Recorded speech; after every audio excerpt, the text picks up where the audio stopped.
Hi guys, so today I've got one project that I want to get done and I wanted to take you guys along with me because I am going to be starting to take apart the last flower bed out in the front yard and kind of relocating some plants. And I'm only going to do the azaleas today. I've got 7 of them out front that I want to move and bring them back here. And surprisingly, the 3 that I moved on the other flower bed, I brought them back here and they've been in like partial shade and they are doing really well. They have leafed out, they're green, and I'm kind of just like stunned because I had them all out in the front. The front gets full sun. The tag said they can handle full sun, but apparently they can't. And so all last year, I thought they were infected or diseased. I thought they had azalea lace bug and white flies and whatnot. So was treating them for all these things and nothing was getting done or nothing was getting resolved. I didn't see any improvement in them. But then when I brought them back here, they are so green and they look so healthy. And all I did was just put them back in their nursery containers. And then after about a week, I put a little bit of Hollytone fertilizer in there and I've just been watering them and they look so good. Let me show you. So I just put them back here for just safekeeping for a little bit. And they look so good. Look how green these leaves are. They've never looked like that. They've always looked yellow and red and singed. And it honestly never even dawned on me that the full sun was the culprit. So I'm kind of like loving it. So if we come up to the front yard and you take a look at these azaleas, they're not looking so great. They're yellow. I've got some red leaves over here and they're burnt. They're getting singed by the sun and that was the culprit this whole time. So I'm going to dig up all 7 of these and bring them back to the backyard and get them in some partial shade with some fertilizer, and I think they're going to be a lot happier. Also, side note, look at these Pugster Pinker buddleias. Oh my God. The size of these blooms, they're bigger than my hand. And I have big hands, I'm not gonna lie. But look how big they are and they smell so good. These are the Pugster Pinkers. Over here we've got the Pugster Periwinkles. And then right over here is another Pugster Pinker getting ready to bloom, and no lie, that is huge. Anyway, so that's what I'm going to be doing today because although it's cloudy right now, it is so humid, and me just walking around talking to you guys, I am like starting to already break a sweat. So hopefully this project goes really quick and we can get everything into its containers, back over into the corner over here, water them in, and then we'll be done. And then I'll take you around and I'll kind of show you a little update on some of the pots and everything that we planted up too.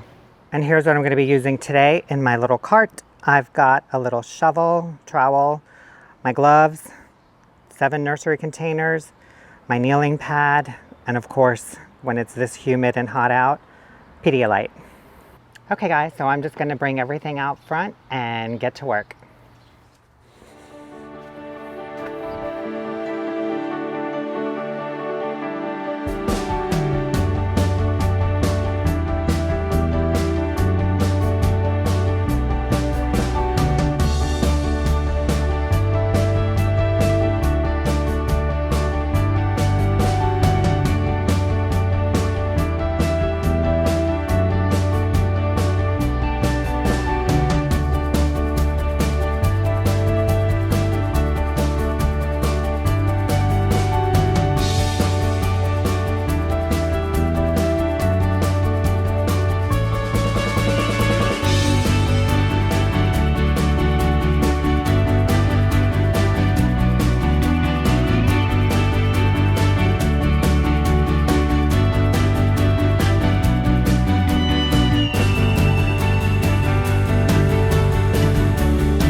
All right, guys, we are done. All 7 azaleas have been dug up, put back in their nursery containers, and brought back over to the backyard with the other 3.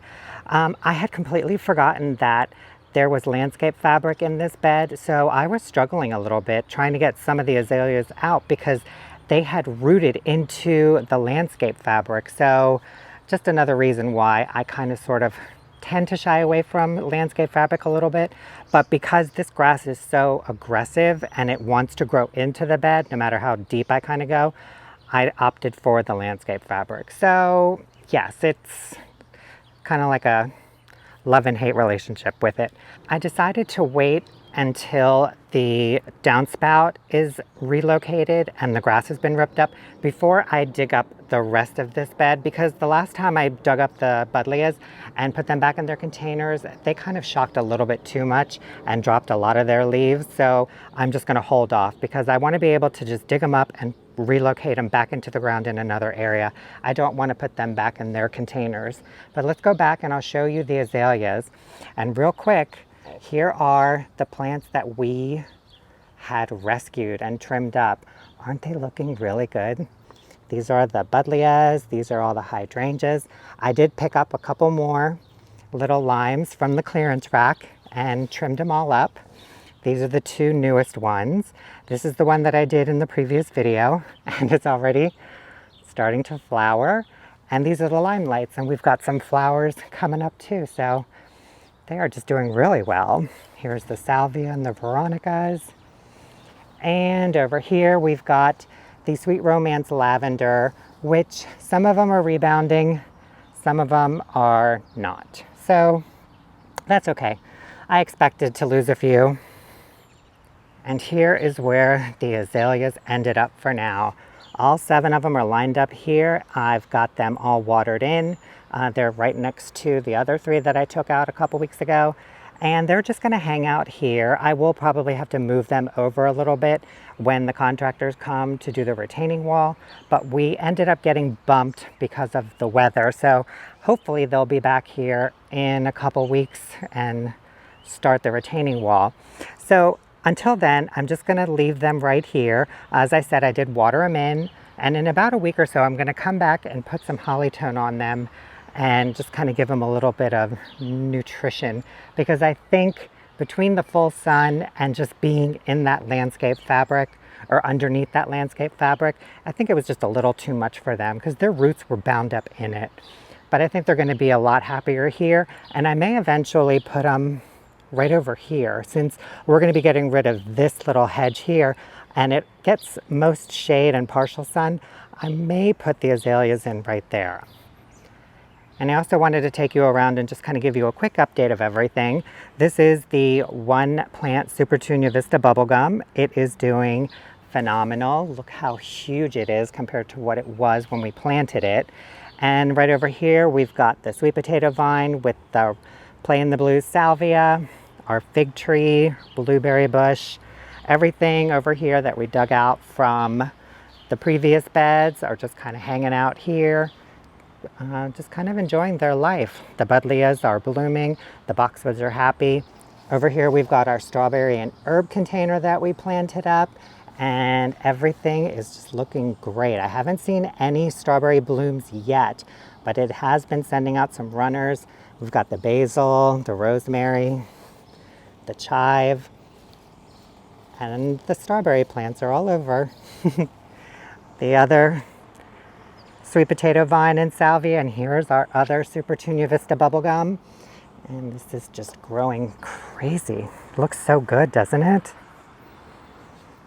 And here are the 2 pots that we potted up. We've got this Supertunia Silverberry. I believe this is the Royal Velvet.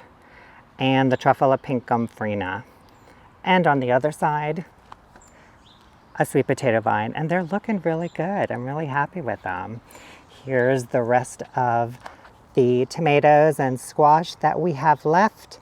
I've given pretty much most of it away. I do have a couple more up here, but these are claimed already. So pretty much almost all of them are gone. Just a few more left. Do you guys remember the fig tree that we cut back to almost nothing? Well, here it is now, and just look at how much growth it has put on. It has probably put on about 2 feet worth of leaves and stems. So hopefully I get to see some fruit in the next month or so.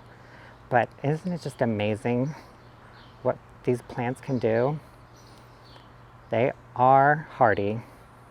And these are the wooden barrels that we potted up. Look at how much growth they've put on. They look so good. And everything has filled in. I have been spraying these with neem oil just to kind of keep the aphids at bay, but overall they've been pretty good. And I just love how they look. Ugh. All right guys, that's it for this video. I'm really glad that I was able to get those azaleas moved, because that's just one less thing on my to-do list and one step closer to planting that bed up. Anyways guys, thanks so much for watching. I hope you really enjoyed it, and I hope I see you in the next video. Bye.